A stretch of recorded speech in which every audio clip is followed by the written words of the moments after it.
ஓம் ஞானமூர்த்தீஸ்வரர் சமேத முத்தாரமனை போற்றி. அனைவருக்கும் வணக்கம். அனுபவம் மற்றும் அருள்வாக்கு ஜோதிடர் செந்தில்குமார் முத்தாரமன் பேசுகிறேன். இந்த பதிவில் குரு ராகு சேர்க்கை ஒருவர் ஜாதகத்தில் இருக்கும் பட்சத்தில் இவங்க செய்யக்கூடிய பரிகாரங்கள் என்னென்ன பரிகாரங்கள் செய்துட்டு வரும்பொழுது இந்த குரு ராகு சேர்க்கை உங்களுக்கு யோகத்தை கொடுக்கும்.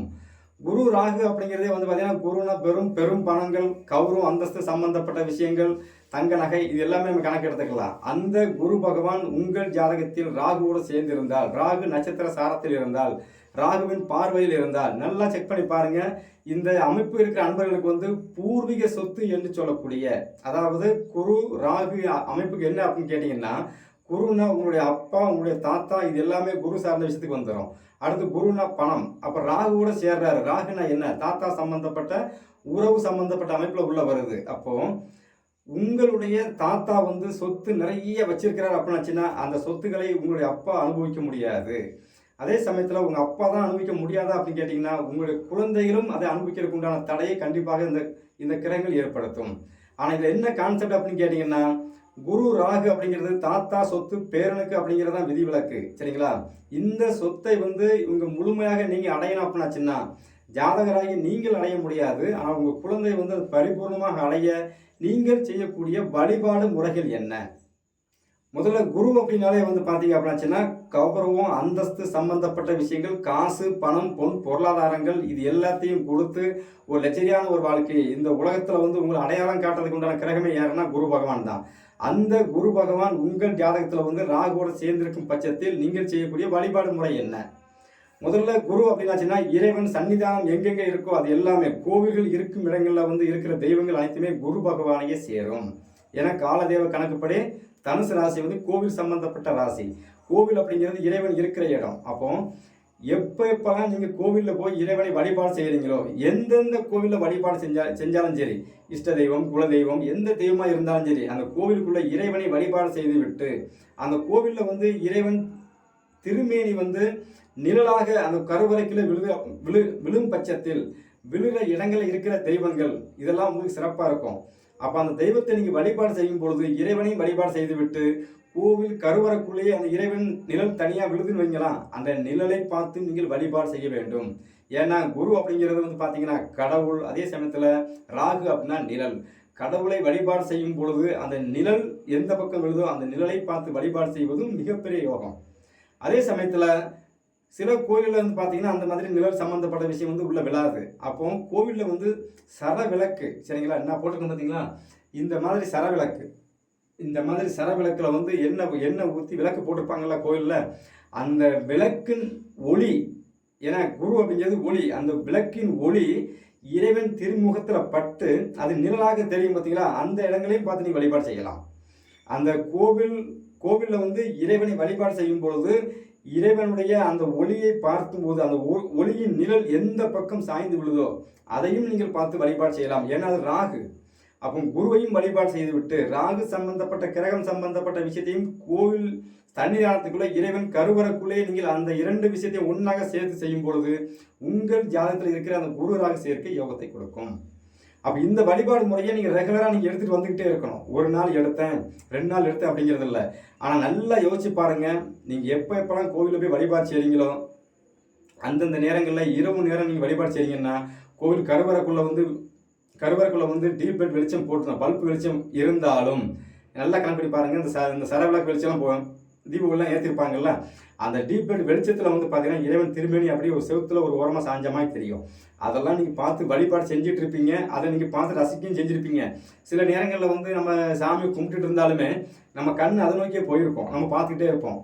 சாமி நல்லா அந்த பக்கம் விழுது, சாயங்காலம் அந்த பக்கம், நம்ம இதெல்லாம் யோசிச்சிருப்போம். ஆனால் நம்ம உங்கள் ஜாதகத்தில் அந்த அமைப்பு இருக்கும்போது தான் உங்கள் கண் பார்வை அதை நோக்கி நகரும். யோகமாக இருக்கிறவங்களுக்கு, குரு ராகு சேர்க்கை இல்லாதவங்களுக்கு அந்த மாதிரி எண்ணங்கள் தோணாது. ஆனால் இந்த ராகு குரு சேர்க்கை பார்வை இந்த மாதிரி அமைப்பு உள்ளே வந்துட்டு அப்படின்னாலே நீங்கள் என்னதான் நீங்கள் சாமிக்கு மேலே உள்ளே நின்னாலும் உங்கள் கண்ணுக்கு அந்த இறைவன் நிழலாகவும் காட்சி கொடுப்பான், அதே சமயத்தில் உங்களுக்கு கடவுளாகவும் காட்சி கொடுப்பான். ஆனால் நம்ம அதை உணர்றதில்லை. எனக்கு குரு ராகு சேர்க்கை இருக்குது, நான் எப்பவும் போனாலும் என் அன்னையை எனக்கு வழிபாடு செய்கிற நேரங்களில் பார்த்தீங்கன்னா என் கண்ணுக்கு என் அண்ணன் இரண்டாகவே தெரிகிற மாதிரி தெரியும். அதாவது நிழலாகவும் தெரிஞ்ச மாதிரி தெரியும், அதே சமயத்தில் நேரே இறைவன் காட்சி கொடுக்குற மாதிரியும் எனக்கு தெரியும். அதை வச்சு தான் அந்த விஷயத்தை தெளிவாக சொல்கிறேன். அப்போ இந்த மாதிரி ஒரு அமைப்பு இருக்கிறவங்க நீங்கள் இந்த வழிபாடு முறையை நீங்கள் இப்படி எடுக்கும்போது கண்டிப்பாக உங்களுக்கு வந்து இந்த குரு ராகு வந்து யோகத்தை கொடுக்கும். அடுத்து வந்து பார்த்தீங்கன்னா ராகுனா முதல்ல வந்து நிழல் தான். அப்போ நீங்கள் வந்து எந்த கோவிலில் போய் நீங்கள் இஷ்டமாக வழிபாடு செய்கிறீங்களோ அந்த கோவில்களில் அது குல தெய்வமாக இருக்கட்டும், இஷ்ட தெய்வமாக இருக்கட்டும், காவல் தெய்வமாக இருக்கட்டும், ரோட்டோரமாக இருக்க தெய்வமாக இருக்கட்டும், எந்த தெய்வமாக இருக்கட்டும், அந்த கோவில்களுக்கு நீங்கள் போகும் பொழுது அந்த கோவிலுக்கு முன்னால் வந்து நிர்வாகத்திட்ட கேட்டுட்டு, கோவில் நிர்வாகிகளில் கேட்டுட்டு அந்த கோவிலில் நிழல் தரும் மரங்கள் நட்டு வைப்பது மிகப்பெரிய யோகம். நீங்கள் அந்த இறைவனே வந்து பார்த்தீங்க அப்படின்னாச்சுன்னா மொட்டை வெயிலில் வெட்ட வெயிலில் உட்காந்துருப்பான் கூரை இல்லாமல். அந்த மாதிரி இருக்கிற கோவில் இருக்குது. நம்ம போகிறோம், நம்மளும் நின்று சாமி கும்பிட்றதுக்கு வெயில் மழை காற்று ஒரே அந்த ஹீட்டு நம்ம மேலே அதிகமாக இருக்குது. இறைவனும் முட்டை வெயில காஞ்சிட்டு இருக்கிறான்னு நினச்சி நீங்கள் ஒரு மரத்தை நட்டு வச்சு அந்த மரம் வந்து வளர்ந்து வந்து நிழல் கொடுக்கும் பொழுது உங்கள் ஜாதியில் இருக்க தோஷங்கள் அங்கே அடிபட்டு போகும். அப்போ கோவில்களில் வந்து நிழல் தரும் மரங்கள் நடுவது உங்களுக்கு மிகப்பெரிய யோகம். ஏன்னா ராகு அப்படிங்கிறது நிழல், குரு அப்படிங்கிறது மரம், சரிங்களா? அதே சமயத்தில் அந்த மரம் அப்படிங்கிறது நிழல் தரும் மரமாக தான் நடணுமா, வேறு மரம் நடக்கூடாதா அப்படின்னு கேட்டிங்கன்னா பழம் தரும் மரங்கள் நடலாம். பழம் காய்கனிகள் தருதில்ல, அந்த மாதிரி மரங்களும் நீங்கள் அந்த கோவிலில் நீங்கள் நட்டு வைக்கலாம். எந்த மரங்கள் நட்டு வைக்கணும்னு தோணுதோ அதை வந்து நீங்கள் நட்டு வச்சு தண்ணி ஊற்றி கொஞ்சம் வளர வர பராமரித்து விட்டு வந்தீங்க அப்படின்னாச்சுன்னா ஆட்டோமேட்டிக்காக அதுவே வளர ஆரம்பிச்சிடும். அது வளர ஆரம்பிச்சதுன்னா உங்கள் ஜாதகத்தில் இருக்கிற குரு ராகு யோகத்தை நோக்கி நகரும், சரிங்களா? இதை நீங்கள் ரெகுலராக நீங்கள் செய்யலாம், எல்லா கோவிலும் செய்யலாம். சரி, கோவிலை மட்டும்தான் செய்யணுமா, வேற பக்கம் செய்யக்கூடாதா? ரோட்டோரமாக வந்து எங்கள் ஊர்களில் வந்து நான் ஒரு 100 மரம் நடலான்னு ஐடியா பண்ணியிருக்கிறேன், பண்ணலாமா? சிறப்பு. குரு ராகு சேர்க்கை இருக்குதா, மரங்களை நட்டுக்கிட்டே இருங்க. நீங்கள் மரங்கள் நட்டு விட்டு அதை நிழல் தரும் மரங்களாக நீங்கள் நட்டு வைக்கிற மர நிழலில் வந்து ஒருத்தர் 2 பேர் எப்போ வந்து இலைப்பாடுறாங்களோ அப்போவே உங்கள் தோஷங்கள் அங்கே அடிபட்டு போகும்.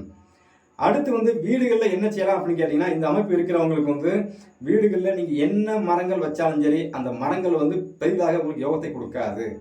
உங்கள் ராசி இலக்கணத்திற்கு யோகமான நட்சத்திரங்கள் சம்பந்தப்பட்ட அமைப்பு இப்படி தேடி பிடிச்சி நீங்கள் வைக்கும்போது ஓரளவு நல்ல நார்மலாக போகும். ஆனால் அதையும் தாண்டி அடியேன் உணர்ந்த விஷயம், என் தாய் முத்தாரம்மன் எனக்குள் இருந்து உணர்த்திய விஷயம் என்ன அப்படின்னு கேட்டிங்கன்னா, வீடுகளில் வந்து நீங்கள் வைக்கிற மரம் செடி கொடிகள் எல்லாமே வந்து பார்த்தீங்கன்னா சூரிய வெளிச்சம் படாமல் நிழல்லே வர்ற மரங்களாக இருந்து அந்த மரம் செடி கொடிகளை உங்கள் வீட்டில் வந்து அழகுக்காக நீங்கள் வைக்கிங்க பார்த்தீங்களா, குரோட்டன் செடி அது வெயிலில் வைக்கிறது, நிழல்லே வைக்கிற மரங்கள், அந்த மாதிரி மரம் செடிகள் கொடிகள் உங்கள் வீட்டில் வைப்பது உங்களுக்கு வந்து யோகத்தை கொடுத்து கொண்டே இருக்கும். அடுத்து வந்து பார்த்தீங்க அப்படின்னாச்சுன்னா அடிக்கடி வந்து செயற்கையாக மரங்களை உருவாக்குறாங்கல்ல, நர்சரி, இந்த இடங்களுக்கு நீங்கள் போகிறது யோகம். ஏன்னா ராகுனா செயற்கை, குருனா செடி, மரம் செடி, உயிருள்ள தாவரங்கள் அனைத்துமே குரு தான். அப்போ செயற்கையாக உருவாக்கக்கூடிய மரம் செடி கொடி என்று சொல்லக்கூடிய அந்த நர்சரி இருக்க இடங்களுக்கு அங்கே போய் நீங்கள் மரங்கள் வாங்கி தானம் கொடுப்பதும் மரங்கள் வாங்கி உங்கள் வீட்டில் வச்சு நீங்கள் நடுவதும் இது போன்ற விஷயங்கள் நீங்கள் செய்ய என்ன ஆகும்னா குருவால் வரும் தோஷங்கள், ராகுவால் வரும் இடைஞ்சல்கள் உங்களுக்கு வந்து பெரிதளவு தாக்காது. உங்கள் ஜாதகத்தில் இந்த அமைப்பு இருக்கும் பட்சத்தில் நீங்கள் இந்த விஷயத்தை கையில் எடுக்கும்போது தான் சிறப்பாக இருக்கும், சரிங்களா? அடுத்து குரு ராகு சேர்க்கை இருக்குன்னா கண்டிப்பாக தாத்தா சம்பந்தப்பட்ட ஏதோ ஒரு பொருள் உங்கள் கையில் கண்டிப்பாக இருக்கும். தாத்தா பயன்படுத்திய பொருள், செருப்பு, துணிமணி உள்பட மாச்சி, இதோ ஒரு பொருள். அப்பா காலத்துக்கு முன்னால் தாத்தா இருந்திருப்பாங்கல்ல, நீங்கள் தாத்தா பார்த்துருக்க மாட்டீங்க. அப்பா காலத்துக்கு முன்னால் கூட நீங்கள் உங்கள் தாத்தா யூஸ் பண்ண பொருள் அப்பா வச்சுருப்பாங்க, இது நம்ம தாத்தா யூஸ் பண்ணலாம்னு சொல்லி வச்சுருப்பாங்க. அந்த மாதிரி ஒரு பொருள் உங்கள்கிட்ட இருக்கும் பட்சத்தில் உங்கள் ஜாதகத்தில் அந்த குரு ராகு சேர்க்கை 6, 8 தொடர்பில் இல்லாமல், பாதகம் மாரகம் சம்பந்தப்பட்ட தொடர்பில் இல்லாமல், அந்த ஸ்தானங்களில் இல்லாமல் இருக்கும் பட்சத்தில் அதை நீங்கள் கையில் வச்சு நீங்கள் வழிபாடு செய்வதும் தொட்டு பார்ப்பதும் தொட்டு அடிக்கடி பார்த்துட்டு வருவதும் உங்களுக்கு யோகம். சரி, அப்படி ஒரு பொருள் என்கிட்ட இருக்குது, ஆனால் எனக்கு ஜாதகத்தில் வந்து குரு ராகு குண்டக்க மண்டக்கெல்லாம் இருக்குது, என்ன பண்ணுறது அப்படின்னு நீங்கள் கேட்டிங்கன்னா அந்த பொருளை அப்படி ஓரமாக வச்சுட்டு தேவைப்படும் நேரங்களை மட்டும் பாருங்கள், அடிக்கடி அதை யூஸ் பண்ணாதுங்க, சரிங்களா? இப்படி தொடர்ச்சியாக ஒவ்வொரு விஷயங்களும் நீங்கள் தொடர்ச்சியாக செஞ்சுட்டு வரும்போது என்ன ஆகுன்னா குரு ராகு உங்களுக்கு வந்து யோகத்தை கொடுக்கும். இதில் இன்னொரு விஷயம் எப்படின்னு கேட்டிங்கன்னா, குரு ராகு சம்பந்தப்பட்டு இருக்கும் நண்பர்களுக்கு வந்து ஒரு எளிமையான ஒரு பரிகாரம் அடியேன் உணர்ந்த விஷயத்தை சொல்லி இந்த வீடியோ முடிக்கிறேன், சரிங்களா? கோவிலில் வந்து பார்த்தீங்கன்னா எல்லா கோவில்லையும் வந்து இறைவன் சன்னிதானத்தில் விளக்கு போட்டிருப்பாங்க, விளக்கு எரிஞ்சிட்டு இருக்கும். கிராமங்களில் உள்ள கோவிலெலாம் வந்து பார்த்தீங்கன்னா, கிராமங்களில் ரோட்டோரமாக இன்னொரு கோவிலெலாம் பார்த்தீங்கன்னா இந்த கோவிலில் விளக்கு எரிஞ்சிட்டு இருக்கிறோம், திரை எடுத்து விட்டுருப்பாங்க. அந்த கோவிலில் அந்த சாமி கருவறை உள்ள எட்டி பார்க்கறதுக்காக கோவிலில் வந்து பார்த்தீங்கன்னா அந்த கதவுல வந்து ஏதாவது ஓட்டைகள் போட்டு வச்சுருப்பாங்கல்ல, அந்த வழியாக சில சில சில இடங்களில் வந்து கோவில் சாமி திருவுருவத்தை பார்க்கறதுக்கு உண்டான சூழல் கண்டிப்பாக உருவாகும். அந்த மாதிரி அமைப்பு இருக்கும் பட்சத்தில் அந்த கதவு வழியாக அந்த இறைவனை நீங்கள் பார்ப்பது கூட உங்களுக்கு யோகமாக செயல்படும். ஏன் அப்படின்னு கேட்டீங்கன்னா, குருனா இறைவன், ராகு அப்படின்னா நிழல். அங்கே இறைவன் வந்து ராகு என்று சொல்லக்கூடிய சரியா ராகு என்று சொல்லி நிழலால் வந்து மறைக்கப்பட்டிருக்கிறான். நீங்கள் வந்து அந்த அந்த அந்த கதவு அந்த ஓட்டை வழியாக நீங்கள் அப்படியே எட்டி பார்க்கும்போது என்ன ஆகுன்னா, அங்கேயே உங்களுக்கு இறைவன் வந்து யோகமாக வேலை செய்வான். ஏன் அப்படின்னு கேட்டிங்கன்னா, பாம்பு வந்து எங்கே இருந்தால் வெளியே வரணும் அப்படின்னாச்சுன்னா நீங்கள் உடனே வெளியே வந்து சாடி வராது. நீங்கள் ரோட்டில் போயிட்டுருங்க பாருங்கள், ஒரு ஒத்தடி இடத்துல போயிட்டுருப்பீங்க, திடீர்னு வந்து பார்த்தீங்கன்னா அப்படியே பாம்பு உள்ளே கிராஸ் ஆகுதுன்னா உடனே கிராஸ் ஆகாது. அப்படியே உள்ளே வந்து தலையை வெளியே நீட்டி எட்டி பார்த்துட்டு இங்கே யார் வரா, இங்கே யார் வரா. நம்ம கூட டிராஃபிக்கில் போகும்போது அங்கே இங்கே பார்க்காம டக்குன்னு திரும்பி தட்டி போட்டு கீழே வந்துருக்கோம். ஆனால் அந்த பாம்பு அப்படிங்கிறது இல்லை. வரும்போது பார்த்தீங்கன்னா மெதுவாக வந்து அந்த ரோட்டை கிராஸ் பண்ணுறதுக்கு, தடத்தை கிராஸ் பண்ணி அந்த பக்கம் போகிறதுக்கு மெதுவாக வந்து எட்டி பார்த்து தலையை வெட்டி எடுத்து தலையை உள்ளேயும் வெளியும் பார்த்துட்டு அதுக்கப்புறம் தான் மூவ் ஆகி முன்னால் வருமே தவிர உடனே சடனாக வராது. அடியன் உணர்ந்திருக்கிற இந்த விஷயங்களை. அப்போ இந்த அமைப்பில் அந்த ராகு பகவான் செய்கிறதுனால ராகு என்று சொல்லக்கூடிய அந்த விஷயத்தை நீங்கள் வந்து கோவிலே நீங்கள் தூண்டணும். முதல்ல வந்து உங்கள் ஜாதகத்தில் வந்து என்ன அமைப்பு இருக்கோ, கிரகங்கள் வந்து என்ன தன்மையில் இருக்கோ, அந்த தன்மைக்கு தகுந்தாற் போல நீங்கள் உங்களை மாற்றிக்கொண்டு நீங்கள் வழிபாடு செய்யும்போது தான் அந்த யோகத்தை கொடுக்கும்.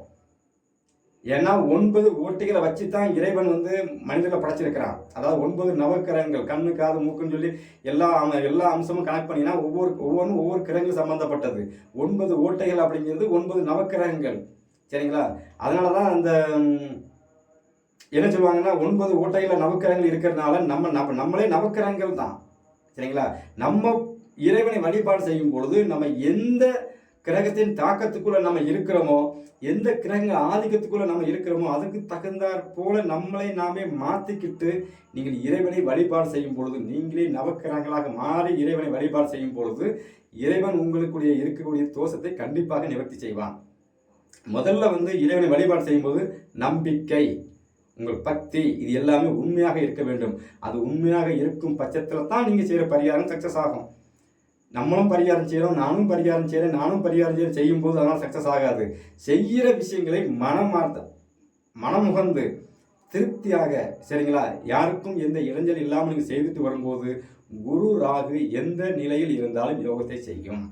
அப்போ குரு ராகு சேர்க்கை இருக்கார்கள் அன்பர்கள் பார்த்தீங்கன்னா, தாத்தா சொத்து வச்சிருக்காரு வச்சுன்னா தாத்தாவோட குழந்தை என்ன சொல்லக்கூடிய உங்கள் அப்பா அனுபவிக்க முடியாது. சரி, அந்த சொத்து வந்து சம்பந்தப்பட்ட விஷயங்களை வந்து பார்த்தீங்கன்னா உங்கள் அப்பா அனுபவிக்க முடியாதுங்கிற பட்சத்தில் நீங்களும் பூர்வீகத்தில் போய் உட்கார முடியாது.